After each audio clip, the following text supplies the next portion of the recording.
Hi everyone, Agotapop Illustration has sent me her latest downloads that are available on her Etsy shop. I'm just looking at my camera. I turned my lamp out, but I think it's better with it on. It looks a bit odd. I don't know. Anyway, so she's got 3 pages in this download. I thought I would show it to you, and we'll just colour one because it's a little bit. We won't colour this big page, but basically she's got this page which is called Tinies on Shelves, and I'll show you it a bit closer in a minute. And then the next 2 pages are Tinies. So I shall come in a bit closer. As I said, I'm going to have a little look at the details. And then, as I say, we'll colour one. Now these are a January theme, as you can see. I think her plan is to do a similar thing for every month of the year, which I think is rather fun. I really wish that she would put them all in a book. It'd be lovely, wouldn't it? But she just sells them as downloads. It does mean that you can print them on whatever paper you like, and you can reprint them and recolour them as many times as you want, which you obviously can't do with a book. So there are advantages, and they're on her Etsy shop. I can't remember how much they are, and I suspect, I mean, it depends whether you're going through what country you're in, as well as to, you know, your currency and the price. But if you follow the link on my in the description here on this video, you can get a 10% discount from anything in her shop, including these pages. Let's have a little look at what we've got for January.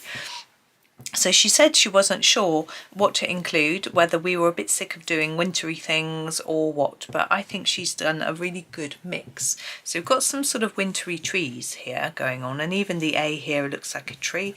This bit almost looks like it could be candy cane, but I think it's more like a firework, and different colours here for the word January. It's quite fun. And then we have our fireworks. I'm thinking all this sort of celebration for the new year. She did say it was a bit late coming out, but you know, it doesn't matter. We have Pinocchio, which is an interesting idea. I don't know whether that's in some countries he's New Year January, or whether he's just a little fun toy on the shelf. I don't know.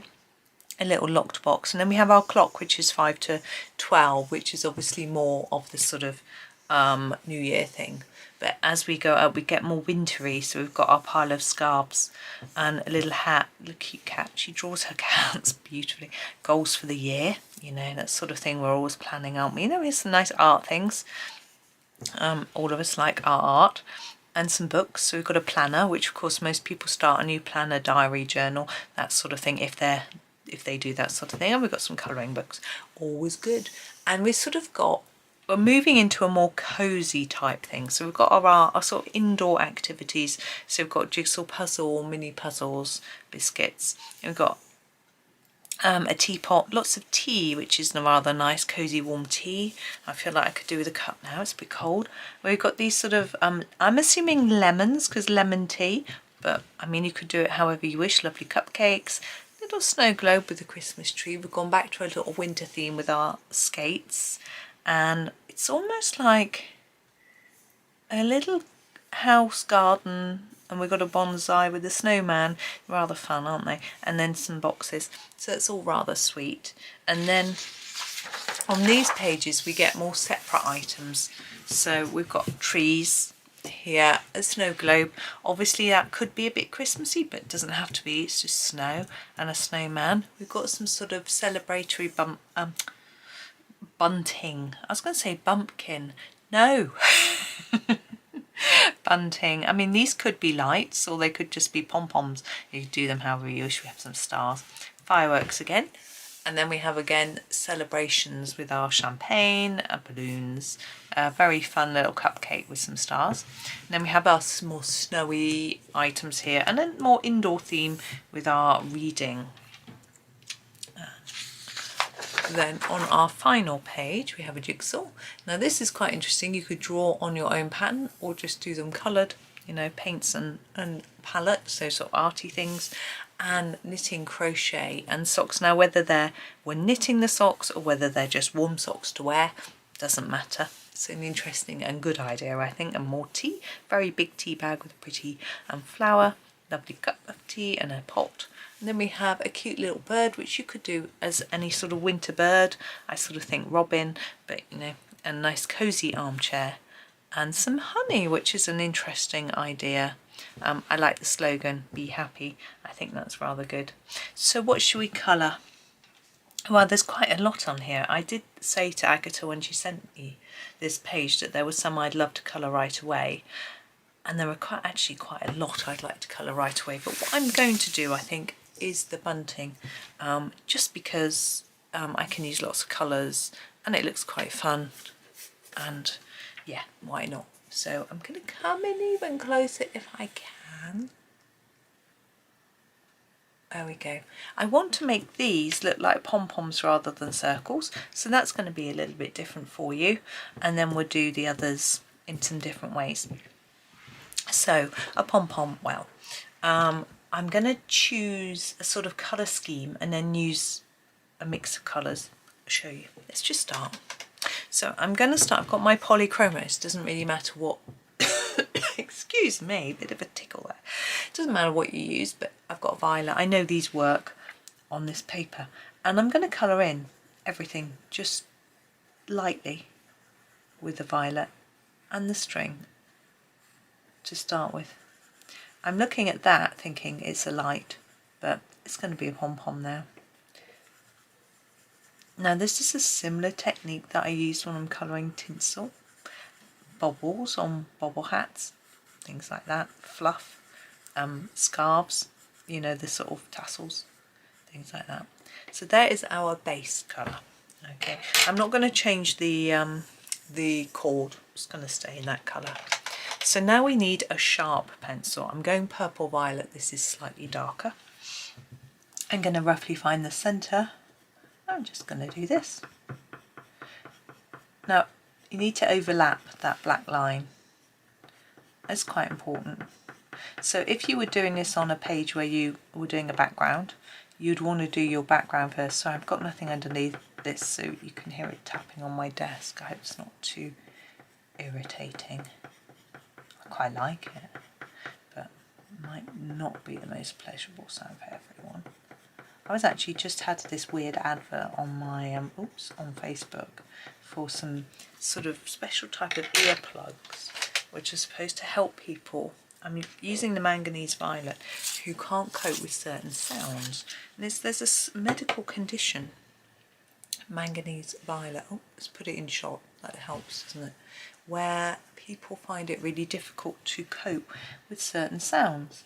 But this is usually to do with the human body, particularly mouth, like swallowing or chewing, things like that. They find it really grates with them and they can't cope with it. And interestingly, actually, I remember having lunch with someone once who asked me if I could put some music on because they didn't like hearing people chew. I mean, that was fine, I didn't mind. You can wear these little earplugs which just mute it slightly so it makes it more bearable. That's quite interesting.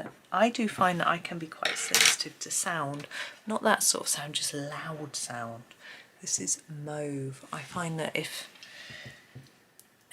now I'm not going to do as many of these, I'm going to space them out a bit more because if I just keep going over and over, we're not going to see the lighter ones underneath.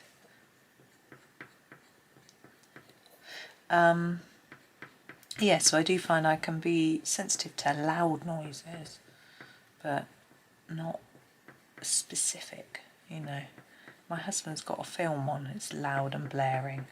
It annoys me, even if I'm watching it. I find it annoying, but yeah. And I'm going to just do the blue violet just as my last colour within this colour scheme.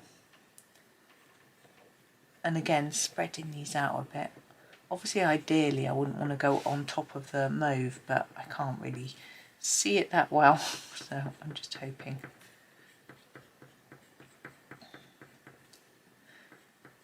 But yes, it was an interesting thing that I learnt about. I also was reading it was an article about an American person. We don't usually have lots of American news. who was standing to be a, I want to say member of parliament, but obviously you call it something different in America. Black. Same again with the black. But his partner made him change his name because she said a different name suited him, which, you know, and the article went on to talk about names in different states, and apparently liberal people tend to have different types of names compared to conservatives. But anyway, it's very American biased, and I don't really know much about American politics, but I'm just looking for a white pen now to finish. I think I want my thinnest white pen. This is my number 5 in my Sakuras. We're going to go over it in white. I'm just going to scribble with my pen. So I'm just going to put some white bits in. I'm going to have to keep scribbling. This 5 blocks up quite easily. Now when I was first applied to do my PhD in psychology, I wanted to do it on names. I'd already done a piece of research on names myself, looking at exam results and names. Now, back in the day, the local paper printed all the exam results, so I keeps having to scribble, I think this pen's running out, of every person in the town and their results, and so I could find out, there we go, fluffy pom-poms, I could find out what everyone's name was and how they'd had done. So I had a look, and I looked at the different names, and I categorised them quite simply by looking at popular and unpopular names. This is Pink Madder Lake, and I'm going to use it for some of these stripes. So I looked at the name. Basically I split them into either just one person with that Christian name or more than one person with that Christian name, and I did some statistical calculation and found out that people then, if you had a name that there was no one else called it in your year group, and this was across all the schools in the town, there's quite a lot.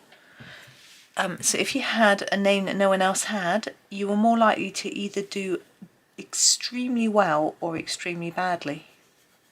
And I wanted to follow that up and look at more influences of names, like did they do well because they were from cultural backgrounds where there was pressure to do well, or did they do badly because English wasn't their first language, or was it some other completely different reasons that hadn't even occurred to me because I didn't have very much information available to me to be able to work it out.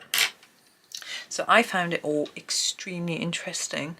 I'm going to use the red violet, so I'm going to go quite dark for the other colour on these. So as I say, I found it really interesting, and I wanted to study it more, and I wasn't allowed to for my PhD because not much study had been done on names in any context at all. There wouldn't have been enough information for me to base any sort of studies on, which was very disappointing. But it feels like there's been more studies done now, and I was sort of thinking, you know, in the UK, for example, we've had lots of prime ministers, but if you think about their Christian names, there are certain names that you would not expect to ever become prime minister. And I'm not going to say any names because it's a bit rude if that's your name, you go, oh. But I think there are certain names, you know, like our, although, you know, we've had, I don't know if it's to do with class and sort of education, because obviously to be a prime minister, well, in the UK, you have to be pretty well educated for a number of reasons. Firstly, obviously, you have to be able to understand what you're doing. And so you have to have knowledge of understanding this sort of language that the law's written in and different things like that. There's a lot of sort of who you know in politics, so you have to go to the right school. Some people do, not everyone, but you know, a lot of them do, and that sort of thing as well. So whether that's got anything to do with it too, but there are certain names, you know, you would never expect to see an MP doing. And I was just interested in how much of an influence names really had on us as people throughout our lives, you know. Right, I'm going to use the Delft blue. I'm going to keep to this sort of colour scheme. So for this bottom one, I might do every other one. So yeah, I thought it would be really interesting, and this article was sort of saying, you know, there was something about, I think it was it the Liberals? No, I'm trying to think, I don't want to get it wrong. I think it said Liberals tend to have their children older or younger, I can't remember, and that influences the name choice, and I can't remember, but it was quite interesting. Obviously names in America are different to names here anyway. There are certain names that you have there that we don't really have over here, which I find fascinating for a start, because, you know, we're quite close countries, we speak the same language. Why wouldn't our names overlap? Obviously some of them do, but we don't tend to have certain names. And this is light red violet, but we are getting more Americanized with regards to a lot of things.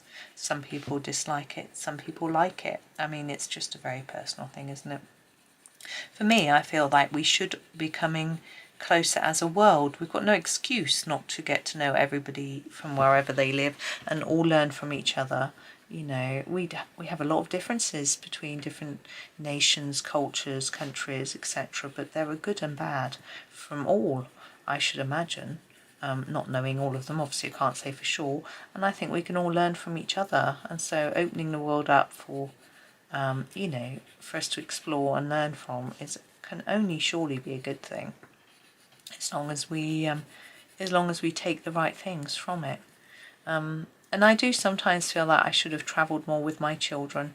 You know, they've never been abroad, but there's a lot of reasonings for it. Partly my husband can't travel too well. I don't like flying.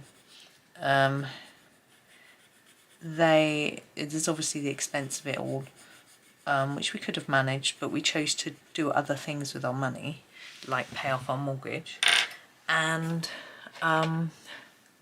but there is a lot to learn by meeting people from different cultures, and the good thing is that in their university they are beginning to do that. This is middle purple pink, and they did a little bit in college, not a lot, but a little bit, and I think it's important. We can learn a lot from each other, even just learning to be a little bit more tolerant of people that don't hold the same views as us. There we go. I'm going to finish there. I had a lot of fun with that, but I don't want to be too long on this video because there's another one later, which I think is quite long today.